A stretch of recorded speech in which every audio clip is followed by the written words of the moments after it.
ধৰণৰ মৰ্মান্তিক ঘটনা আজি কিছুদিনৰ পৰা হৈ আহিছে। গতিকে বিভিন্ন ঠাইত ইতিমধ্যে ভূমিস্খলনৰ ফলত আমাৰ গুৱাহাটীত ইতিমধ্যে জনামতে প্ৰায় 5 গৰাকীয়ে তেওঁলোকৰ জীৱন দিবলগীয়া হৈছে। আৰু এতিয়া যিগৰাকী মনেশ্বৰ ৰাজবংশী তেখেত এতিয়াও এটা মাটিৰ তলত আছে।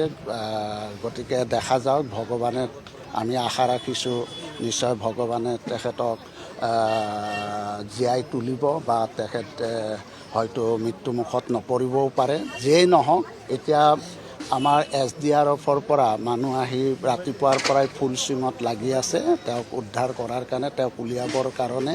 গতিকে মই ভাবোঁ যে আমি নিশ্চয় অতি সোনকালে গম পাম যে তেখেতক উলিয়াব পৰা অৱস্থাত এইটো হৈ আছে না নাই। যদি কিবা অত্যাধুনিক কিবা ব্যৱস্থাও লাগে তেতিয়াহ'লে নিশ্চয় আলোচনা কৰি অত্যাধুনিক ব্যৱস্থা কৰাৰো ব্যৱস্থা লোৱা হ'ব, এইটো চাই লওঁ।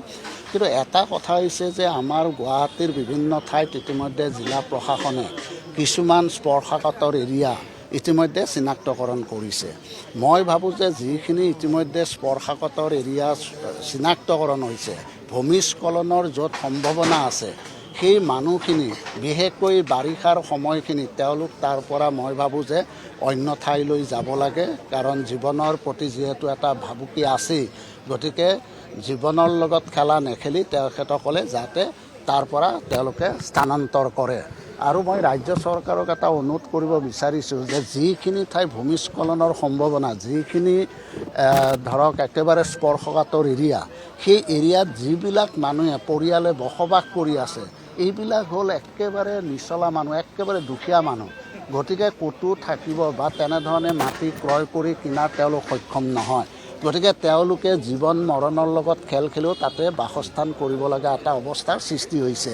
গতিকে মই ভাবোঁ যে চৰকাৰে সেই পৰিয়ালসমূহক তাৰ পৰা যাতে পুনৰ সংস্থাপন দিয়াৰ ব্যৱস্থাৰে তেখেতসকলক যাতে অন্য ঠাইত যদি আমি মাটি দি পেলাই পুনৰ সংস্থাপন কৰিব পাৰোঁ আৰু সেই স্পৰ্শকাতৰ এৰিয়াবিলাক যদি আমি মুক্ত কৰি ৰাখিব পাৰোঁ, তেতিয়াহ'লে মই ভাবোঁ যে এইটো এটা সুন্দৰ এটা ব্যৱস্থা হ'ব।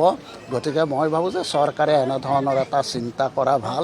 কাৰণ প্ৰত্যেক বছৰেই আমি মানুহ তেনেধৰণৰ ভূমিস্খলনত মৃত্যু হৈ থকা দেখিবলৈ পাইছোঁ। গতিকে নিশ্চয় এই ক্ষেত্ৰত চৰকাৰে এটা মই ভাবোঁ যে অনাগত দিনত এটা চিন্তা চৰ্চা কৰি এটা যাতে উপযুক্ত ব্যৱস্থা যাতে গ্ৰহণ কৰে তাৰ বাবে মই বিশেষভাৱে অনুৰোধ জনাইছোঁ। আমাৰ এই অঞ্চলৰ কাউন্সিলৰ মণ্টু বসুমতাৰী ডাঙৰীয়াও আছে, তেখেতেও যথেষ্ট ৰাতিপুৱাৰ পৰা লাগি আছে, ৰাইজেও লাগি আছে। গতিকে মই ভাবোঁ যে নিশ্চয় তেখেতক অতি শীঘ্ৰে ইয়াৰ পৰা উদ্ধাৰ কৰিব পৰা যাব। ওচৰে পাজৰে আৰু 12 ঘৰমান মানুহকো নটিচ দিয়া হৈছে আঁতৰি যোৱাৰ বাবে। না, সেইবিলাক এতিয়া কথা পাতিব লাগিব। যেতিয়া এটা এক্সিডেণ্ট হৈছে, এটা দুৰ্ঘটনা হ'ল, গতিকে দুৰ্ঘটনাটো হোৱাৰ পিছত নিশ্চয় এইটো একেবাৰে স্পৰ্শকাতৰ এৰিয়া। গতিকে এই সম্পৰ্কত আমি জিলা প্ৰশাসনৰ লগত কথা পাতি এটা উচিত ব্যৱস্থা ল'বৰ কাৰণে কোৱা হ'ব।